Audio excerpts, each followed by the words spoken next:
চায়ের কাপে ভেজানো বিস্কুটটি বলে দেয় কারো প্রতি বেশি ডুবলে নিজেকে ভেঙে পড়তে হয়।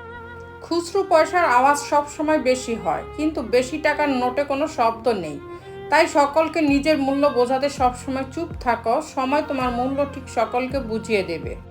আত্মসম্মানের থেকে বড় আর কিছু নেই। কেউ তোমাকে একবারের জন্য ছোট করলেও তাকে চিনে রাখো এবং তার থেকে দূরে থেকো, কারণ প্রশ্রয় পেলে সে একই কাজ বারবার করবে। সকাল না হওয়া পর্যন্ত ফুলেরাও জানে না যে শ্মশানে যাবে নাকি মন্দিরে। তাই জীবন যতদিন আছে নিজের মতো করে বাঁচো। কখনো তুমি যতই ভালো হও না কেন, যতই অন্যের জন্য নিজেকে বিলিয়ে দাও না কেন, যতই কষ্ট সহ্য করো না কেন, কিছু মানুষের কাছে তবুও তুমি কখনোই ভালো হতে পারবে না। কচু পাতা দেখছেন নিশ্চয়ই, উপরটা সবুজ কিন্তু ভিতরটা চুলকানিতে ভরা। তেমনি কিছু মানুষ আছে, উপরে মানুষের মতো দেখতে হলেও ভিতরটা আবর্জনাতে ভরা। জলে না নামলে যেমন সাঁতার শেখা যায় না, ঠিক তেমনি জীবনে খারাপ সময় না আসলে মানুষ চেনা যায় না। ছোট ছোট ভুলের ক্ষেত্রে সচেতন হন। মনে রাখবেন, একটি ছোট ছিদ্র বিশাল জাহাজকেও ডুবিয়ে দিতে পারে। মানুষের প্রিয় হতে গেলেও অর্থনৈতিক যোগ্যতা লাগে। যার কাছে অর্থ নেই সেই মানুষটা কখনো কারোর কাছে প্রিয় হয় না। কথাটা শুনতে খারাপ লাগলেও বাস্তব। কখনোই নিজের দুর্বলতা কাউকে জানাতে নেই। অর্ধেক লোকই তোমার কষ্টটা বুঝতে পারবে না, আর বাকি অর্ধেক তোমার দুর্বলতার সুযোগ নেবে। নিজের শরীরকে প্রয়োজনের চেয়ে বেশি সাজিও না, কারণ সে তো মাটির সাথে মিশে যাবে। সাজাতে হলে চরিত্রকে সাজাও, কারণ মৃত্যুর পরও মানুষ তোমাকে স্মরণ করবে। সুন্দর হওয়া মানে একটা অসাধারণ মুখমণ্ডলের উপস্থিতি বোঝায় না। সৌন্দর্য মানে একটা অসাধারণ মন, একটা অসাধারণ হৃদয়, আর একটা অসাধারণ আত্মা। যার কাছে তিনটে আছে সে প্রকৃত সুন্দর। ভুল ট্রেনে যদি উঠেই পড়ো, পরের স্টেশনে নেমে যাও, কারণ ট্রেন যত দূরে যাবে তোমার ফেরার কষ্টটা তত বেশি হবে।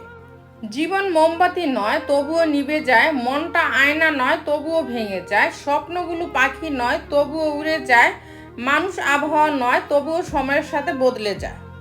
কাউকে জীবন থেকে সরিয়ে দেওয়ার প্রথম লক্ষণ কথা না বলা। কাউকে জীবন থেকে সরিয়ে দেওয়ার দ্বিতীয় লক্ষণ ব্যস্ত আছি, পরে কথা বলছি। এরপরে অজুহাতের শেষ থাকে না।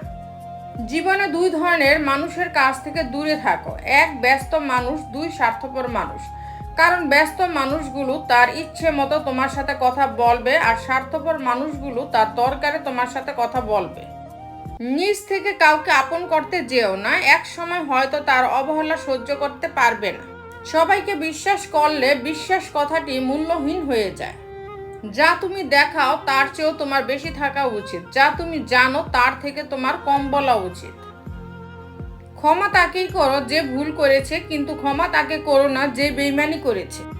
কেউ দেখে না তুমি তার জন্য কি করছো, তারা শুধু দেখে তুমি তাদের জন্য কি করনি। সত্যের পথে চললে কষ্ট হয় ঠিকই, তবে একটা সুবিধা থাকে, ওই পথে সবাই যাওয়ার সাহস পায় না। কারো জন্য নয়, নিজের জন্য পারফেক্ট হও।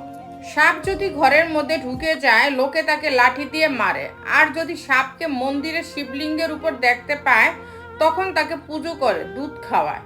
সুতরাং লোক তোমাকে সম্মান এমনি করবে না, করবে তোমার স্থান আর পরিস্থিতি দেখে। খাবার যতই দামি হোক, পচে গেলে তার কোনো মূল্য থাকে না। তেমনি শিক্ষা যতই থাকুক, মনুষ্যত্ব না থাকলে তার কোনো মূল্য নেই। জীবনে 6টি নীতি। 1, প্রার্থনা করার আগে বিশ্বাস করো। 2, কথা বলার আগে শোনো। 3, খরচ করার আগে উপার্জন করো। 4, কিছু লেখার আগে চিন্তা করো। 5, হাল ছাড়ার আগে চেষ্টা করো। 6, মরার আগে বাঁচতে শেখো। তো বন্ধুরা, ভিডিওটি যদি ভালো লেগে থাকে তাহলে ভিডিওটিতে একটি লাইক করে দিবেন, চ্যানেলটিকে সাবস্ক্রাইব করে পাশে থাকবেন। আর হ্যাঁ, নিজের খেয়াল অবশ্যই রাখবেন, কারণ এই স্বার্থপর পৃথিবীতে আপনার খেয়াল কেউ রাখবে না। দেখা হচ্ছে পরের ভিডিওতে, ততক্ষণ সুস্থ থাকবেন। Take care.